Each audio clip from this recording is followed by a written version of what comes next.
Senin 24 Februari 2025, Kejaksaan Agung menahan sebanyak 7 tersangka kasus dugaan korupsi, tata kelola minyak mentah dan produk kilang yang melibatkan subholding PT Pertamina dan kontraktor kontrak kerjasama periode 2018 hingga 2023. Kasus dugaan korupsi ini diperkirakan merugikan negara hingga 193,7 triliun rupiah. Lantas, bagaimana awal mula kasus dugaan korupsi tersebut terkuak? Kasus ini berawal dari Peraturan Menteri ESDM Nomor 42 Tahun 2018 yang mewajibkan PT Pertamina untuk mengutamakan pasokan minyak bumi dari dalam negeri.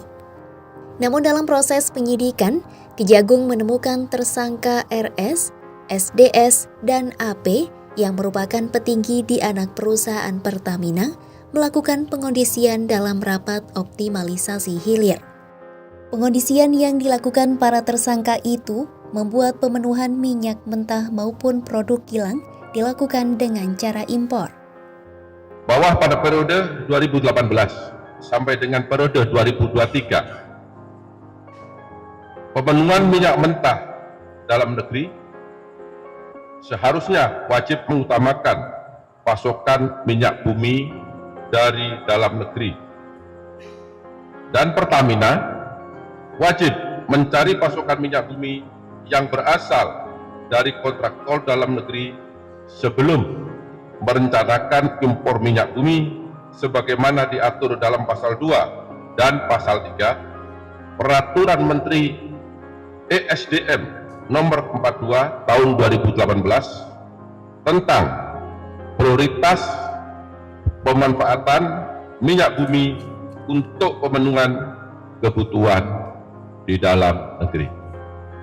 Namun berdasarkan fakta penyidikan yang didapat, tersangka RS, SDS, dan AP melakukan pengondisian dalam rapat optimalisasi hilir atau OH yang dijadikan dasar untuk menurunkan produksi kilang sehingga produksi minyak bumi dalam negeri tidak terserap seluruhnya. Dan pada akhirnya pemenuhan minyak mentah maupun produk kilang dilakukan dengan cara impor.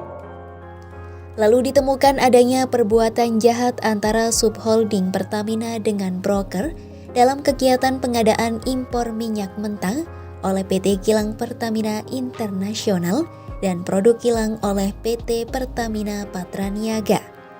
Para tersangka diduga mengincar keuntungan dengan memenangkan broker minyak mentah dan produk kilang secara melawan hukum.